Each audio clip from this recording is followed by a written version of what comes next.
Hello Tube Dwellers and welcome. I'm the Arcadean and this is Mabinogi Duel. We're trying something a little different this week. devCAT recently released the FOD, Forest of the Dead, Part 2, but not in booster packs. It's available instead in the lab, which is where cards go in order to be tested before they're released into the general populace. So I thought what we'd do is we'd go into the lab, I'd show you 3 separate decks, each featuring either one of the cards I like the best or a card that I feel is extremely powerful in the new FOD Part 2, and we'll just see how they run. In order to get into the lab, first of all, you're going to need to be level 10, so sorry newbies, but you gotta grind up those experience points. Once you are level 10, however, it's quite simple. You click on the gear icon up in the top right hand corner, and then about 2/3 of the way down you'll see lab level 10 or higher. Just tap on that, it'll bring up red text, don't worry too much about it, agree and enter, and then wait for it all to load up. Once it's loaded in, you'll see something called the Card Test Arena. Just tap on that, and Sarah will pop up saying, are you sure you want to join in? Just say yes, it's fine. Now, this operates in the same way as, say, Rookie Arena. It's all PvG, that is, versus the AI. And you're given 1 deck slot in order to experiment. Don't worry about rank placings in this. It's rewritten, I think, every 24 hours, and you can only get 2,000 golds out of it, even at champion rank anyway. So that doesn't matter. This is just for experimentation. So, register a deck, any deck, it doesn't matter. You're about to change all of the cards in it anyway. And once it's registered, like this one here, just tap on it and click on Change Registered Deck, second from the top. It'll pop up your normal binder screen, at which point you tap on Filter up in the top right, and then second from the top where it says Show Only Test Cards, just tap on that. Now, there are quite a few cards. You can see there's 2 pages and a bit. I'm not going to go into all of them, but I will leave a link in the description box below to the card database, where you can just go and look at all of these cards at your leisure. So, once you've done all of that, you click on Done or Back, whatever, and you're ready to go. At that point, you sign up, just start playing as normal. If you can get access, then I highly advise doing so. It's a lot of fun, and it really gives you an idea of what kind of decks people may or may not be running in the future. So, that being said, let's dive into the first deck. Okay, first deck, featuring that creepy little cutie, Taylor Miss Shelley. Her ability is that she will destroy an enemy with less than 6, 7, or 8, depending on her level, health when summoned, and summons a jumbled zombie with the same attack and HP value. She's actually quite an interesting card. Expensive, but used correctly, she can do very well. Now, I'm coupling her with Ritual of Darkness and an Angel or Peria Dark -1, just for the fun, but she also works really well with a Psychic Storm or a Death Cloud or Bronte, anything really that reduces the HP of your enemy's creatures. So I will go through the deck very quickly, just show the cards that I'm using and give a brief idea of why. First up is Light Elf, simply because it's just a really good card. And in terms of light cards, low cost light cards, it's hard to do better. Next is Lady Share +1, always go for the +1 variant, and in Lady Share's case, really, I wanted to make a deck with her in it. She's one of my favorite cards in the game, just all of her incarnations, really. And hey, why not? She actually works out pretty well in the deck as well. Next to a Light Elf and an Arrow of Revenge, you can often get yourself into a good position to bring out Lady Share and apply a lot of pressure. Next up is Holy Missile, 1 cost removal spell, always have that in there. Skeleton, same thing as the Light Elf, you just need a low cost minion.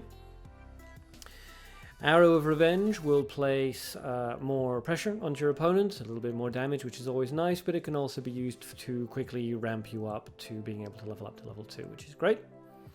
Ritual of Darkness I'm using to combo with the Angel or Peria. The idea is that you bring out Taylor Miss Shelley, she'll kill an enemy, and summon a jumbled zombie, then you Ritual of Darkness her, bring out Angel or Peria resurrects the Taylor, and the cycle starts again. Perhaps not the most effective method, but it still does work and I really enjoy it. Next is Mercenary, a very solid mid-cost light card if you're not running gold. He's basically there to tank for us if we need some defense. Surprise Attack, another low-cost removal card, always have that in there.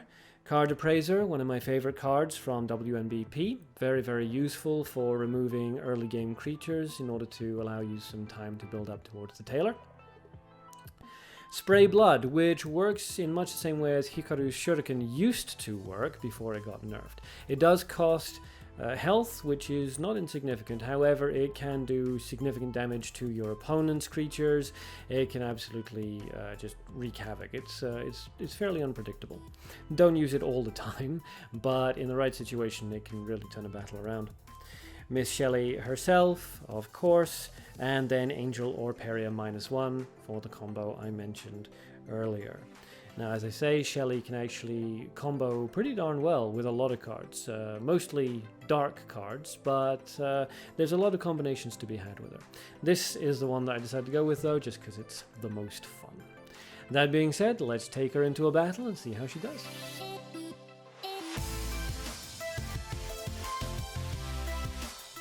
Alright, we're running against Playmaster 4, rank 9th, top 10, Special Arena Duel. She's running an Apocalypse Zombie deck. Haha, don't flaunt in front of me. Flaunting. So, we'll just start out with Light Elf. We're not too worried about the Heavy Offering. The AI just doesn't play that generally, and she counters with a Light Elf of her own. Okay, Elf versus Elf. Well, we'll drop the Card Appraiser a level earlier than I usually like to, but he will get rid of the Elf, which is all we're looking for at this point. And she brings out a Goblin Bomb Squad. That's actually a pretty clever play for the AI. Alright, so the Card Appraiser disappears. The Elf, we will just charge up. There's nothing really worth doing at this point. No reason to remove the Goblin Bomb Squad. It wouldn't gain us anything. His ability would just kill the Card Appraiser anyway. Bomb Squad's ability goes off. And we level up. There's nothing else really to do. So, Elf gets through, which is nice. Extra damage before she levels up, which she doesn't. She uses Angel Mika instead. Alright, that's nice to see that card coming back in. Card Appraiser goes down. Unfortunate, but he did what we needed him to do. So the Mika doesn't really affect our strategy, I don't think. No, it seems fine. So we'll play the Tailor, who will kill the Bomb Squad, get that threat off the field, and give us another creature on board. And we will we'll revive out of the grave because we want to make sure that we have a free shot at getting our Peria ritual combo going. So Elf does even more damage. The Heavy Offering comes out, but there's 6 spaces on the field and nobody has 6 HP. Alright, we have an empty grave, but Mika's not quite low enough on health, so we'll just charge twice and let Taylor get some damage off on Mika, taking her down within ability range. There she goes. The Elf and the Jumbled Zombie deal some damage. She fires off a magic missile on the Tailor. Alright, that's close, but not quite enough, meaning that we can now get our super combo off. So, off goes the Ritual of Darkness. Bada boom. And that charges up the Jumbled Zombie, which is fantastic. We drop Orperia. Orperia brings out Taylor. Taylor's ability activates, kills Mika, and summons a Jumbled Zombie, giving us a full field and leaving her with nothing. She levels up, and we land a finishing blow. So such is the power of the Tailor. Excellent. Alright, on to the next fight. Deck number 2, featuring Magical Beast Apophis. One of my favorite cards, actually, from the new release, which surprised me, since I wasn't expecting it, but he's actually a lot of fun to use. As you can see, his ability is that he will split into 2 when he's summoned. Now that means that his attack remains the same, but his health will be halved, okay? And he will split into 2 whenever there is no other Magical Beast Apophis, so there always has to be 2. If there isn't 2, he will split again and create another one. When there's an enemy with an empty slot in front of it, he'll move in front of that enemy again at the beginning of the turn, and he will recover 4 HP, which obviously increases depending on his level. This causes him to become quite a threat. For his cost, you can summon 2 creatures which have significant amount of attack value. And whilst you can remove one, unless you remove them both, he's simply going to re-summon another Apophis. Now that weakens him every time, but since he also has built-in health regeneration, he can mitigate that damage to a certain extent, turning him into a surprisingly difficult opponent to take down. So, as with the last deck, I'll run through the cards in this one and just give my reasoning behind it. So, number 1, bit of an odd choice, I'm aware, Blood-Sipping Vine, but oddly, I've been having a lot of fun with this. It's fantastic if you've already built up a lot of resources and you're not really too worried about it. Apophis is out on the field, throw down a Blood-Sipping Vine, and it will cause your opponent to seriously think twice about charging up his own resources. Next is the Garden of Life. That's there basically just for some quick nature regeneration when you feel that it's safe to do so. It's a remarkably easy card to remove, so I find that I don't use it very much, but it's good to have the option. Next is Hyena King, standard 1 cost nature creature card, and Flying Sword again, standard 1 cost light creature card. Then we have Beautiful Prisoner Share +1, because I got a share thing going on today. Alright, don't question it. Going with the different ones simply for variety's sake, and plus, again, she's phenomenal, and works out pretty well in the deck. She can be used for a number of things, not only her normal effect of putting on pressure and transforming, but if there's a particular creature that you don't want Apophis to move in front of, just throw down Share for 1 light, and she'll prevent Apophis from moving in front of it. No problem. Holy Missile, 1 cost removal spell, always have that in there. Cocoon Trap, to be played after you play Apophis, in case he brings out anything that could potentially threaten your Apophis. Command Hunting, low cost removal spell, and with Apophis sort of moving around and spawning himself over and over again, and all of these low cost creature cards, you're pretty much always going to be able to have at least 1 card in the middle of the field. Citizen +1, always go for the +1 variant, the normal one just isn't really worthwhile. He's really just there to provide a little bit more pressure. Surprise Attack, low cost removal, standard. And then Prayer of Salvation, which again I'm aware is a little bit of an odd card, but it works so well with Apophis. You don't really want to worry about the destroys all creatures and so on and so forth. You're almost never going to find yourself in a situation where you are beating your opponent in both level and HP and also want to heal your Apophis snakes.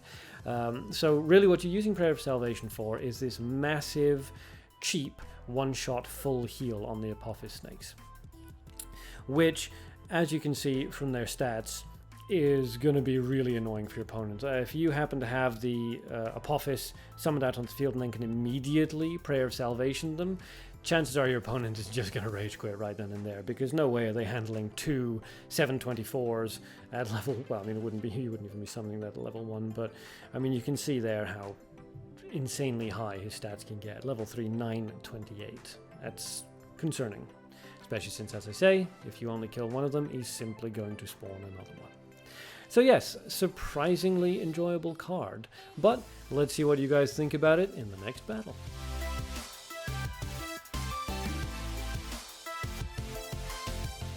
Round 2 versus a rank 13. Okay. Let's see then. He's using a Devil Theo deck. Quite interesting. And the Cat Merchant. Alright, okay. This could be good. Let's take a look. Then we will drop a Hyena King, just because why not? It's a very solid initial drop. Counter with the Skeleton, which we can basically just remove with a Holy Missile, and that, combined with the Hyena King's damage, takes us up to being able to level up already. Mage 39 years old. Okay, wow, I haven't seen much of him recently, but that's alright. There's nothing we can really do about him at the moment, so we'll just rank up to 2 instead. Get ourselves into a position where we can use Surprise Attack on him. He deals a not insignificant amount of damage, which is unfortunate, but so it goes. We'll just remove him with the Surprise Attack and get the extra experience from that. Alright, Apophis still has a bit to go. We will discard the Garden of Life so that Apophis is ready to go next turn. He levels up, giving us a free chance at dropping Apophis. There he goes. The beautiful snake. Splitting himself apart. An immediate 16 damage on the board, not including the Hyena King. So he counters with Trap in the Castle. Okay, yeah, that's actually a pretty decent counter to Apophis. Now, normally Apophis... Wow, and the Internal Conflict. Okay, yeah, that would definitely be a counter. Normally Apophis would hit the trap, get damaged, move on to the next trap, heal up a little bit, but not enough, and then die on the second trap. But we have come prepared with a Prayer of Salvation, getting our Apophis snakes right up to maximum. So we'll level up. Apophis snakes will hit the traps, get some damage, no big deal. Then they'll move in front of the new traps, get enough health back that the trap won't kill them. And he drops Devil Theo. Okay, alright. And the Citizen. Well, we can ignore the Citizen, but Theo we can actually use to our advantage. If we... Yes. Well, the Blood-Sipping Vine, if we discard that and we drop the Share in front, and that way we can use the Command Hunting to remove Theo. Theo's ability activates, which will deal damage to him. The Apophis snake will deal damage and deal damage. One of the snakes will now move in front of the Citizen and heal up, and the other one will actually stay out in the open because Share is now blocking the last of the traps. Take a little bit of damage from that Arrow of Revenge, but nothing crucial. We will just revive out of the grave. No big deal. We want a larger hand and charge up just a little bit. Okay, that gave us some light and some nature. Okay, so we're actually in a fairly good position now for another Prayer of Salvation, as well as a Cocoon Trap next turn if we need it. Okay, Orc, 8-12. Not a bad. Now, because of the revive, we've actually got the win guaranteed, but just because we have these cards in hand, let's throw out another Prayer of Salvation, drop ourselves a Cocoon Trap into the grave. This is basically what we would be doing if we weren't about to have a guaranteed win. It's not necessary, but it's good to get into good habits. Shake, shake. Yeah, okay. Blink fan, maybe. Oh. Alright, and down goes Devil Theo. Round 3. Deck number 3, featuring what is, without a doubt, the most ridiculously overpowered card in the game to date. And I mean in the game, not just in the lab pre-release cards. I mean this guy will absolutely stomp every other card that's out there. Apocalypse Zombie. He lives up to his name. As you can see, he has 6 soul stones, dies at the end of the turn or when targeted by a spell, deals 6 damage to an opponent hero when he dies, and uses a soul stone to resurrect. So anybody that's spent any time in PvP or PvG will immediately recognize how completely broken this guy is. But for the rest, I believe in show rather than tell, so we'll see how he runs in the upcoming battles. As with the previous decks, I'm just going to quickly run through the cards and my reasoning behind them. First is Hermit Share +1, Dark Mutant, because I wanted a Share in all of my decks in this time around. So Hermit Share's in there. She's also just a really good card on her own. If the opponent is trying his own little tricksy stuff and isn't playing any creatures out into the field, Share can take advantage of that or force a creature to come out.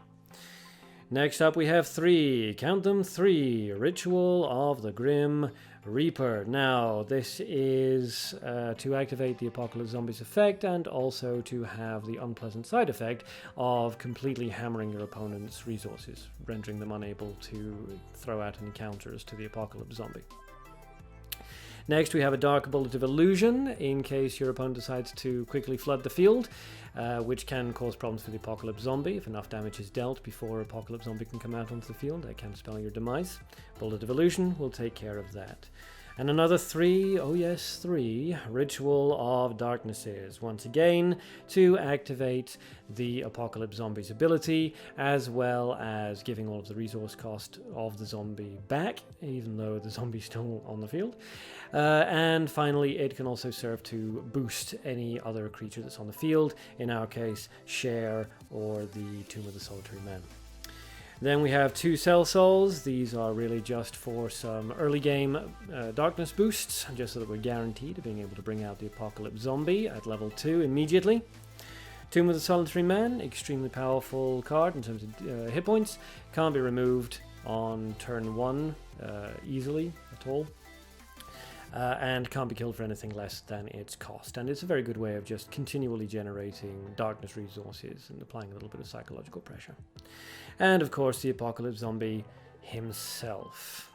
So, let's dive into a fight and see how it goes.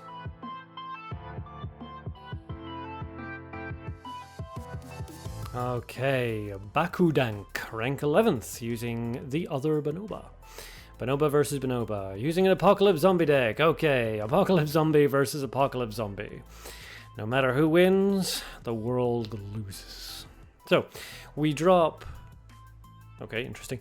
We drop the Tomb of the Solitary Man, just to start generating some darkness, and then we throw out a Cell Soul. That's going to give us, 6 damage. However, it does give us a big boost of dark energy, which is what we're looking for at the moment. The Tomb of the Solitary Man gives a little bit more. We'll just charge up, and already you can see we're ready for the Apocalypse Zombie. Tomb of the Solitary Man gives us a little bit more. We level up just to get the health and the 2 actions, because you don't want to drop Apocalypse Zombie when you only have the 1 action. And now we can start up the super combo. We drop the Apocalypse Zombie. We drop the Ritual of Darkness. The spell activates his ability, which fires off the damage. Then the spell kills him, which activates his ability again. And then it's the end of the turn, so his ability activates again. An immediate 18 damage onto our opponent. You can already see she's down at 4. She goes to Drag to Hell. Now if she hits... Oh, she didn't hit Apocalypse Zombie, but if she had, that would have been quite funny. Oh, hey, well, it's going to be super funny. Because the Apocalypse Zombie dies, and although the spell doesn't activate his ability, his death does. So, the invisible Apocalypse Zombie lands a finishing blow. That was a little too fast. Let's do another one.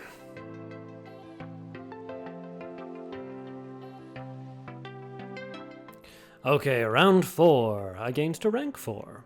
Top 10 Special Arena Duel, we gotta love them. Let's see. Okay, Capture Deck, level 7. Alright, so she's starting out with a lot more resources and a lot more hit points than us. So let's see how this goes. We'll start with our normal Tomb of the Solitary Man. She goes for a Phantom of the Wolf. Okay, now that could actually be a little bit threatening. She could outpace us with damage. So we are going to throw out the Bullet of Illusion, which immediately kills the Phantom and gives us a decent amount of experience. She tosses out the Light Elephant. Not a big deal. It's going to take forever to get through the Tomb of the Solitary Man, so we can basically just ignore that. Now, we're going to use the Cell Soul because we need a big boost of dark energy. Takes off 9 of our hit points. So this is a risky play, but she has nothing else out on the field that's going to threaten us, and all we need is just 2 more turns to bring out the Apocalypse Zombie and start our death combo. The Fox comes out. Pretty cool to see somebody using Fox. Tomb of the Solitary Man just keeps taking a beating, no big deal. And the apocalypse begins. So, let's throw out the Ritual of Darkness to generate some more dark energy for ourselves. 6 damage, ability, 6 damage, ability, end of turn, ability. It's really quite obscene. It honestly is. Alright, so she's down at 8 hit points already, poor girl. The Fox does what it can, the Elephant does what it can, but no. And we would just throw out another Ritual of Darkness, because why not? So once again, the Apocalypse Zombie proves to be utterly ridiculous. Make the most of it while you have it, because there's no doubt the devCAT is about to nerf this guy. And thus endeth the lesson.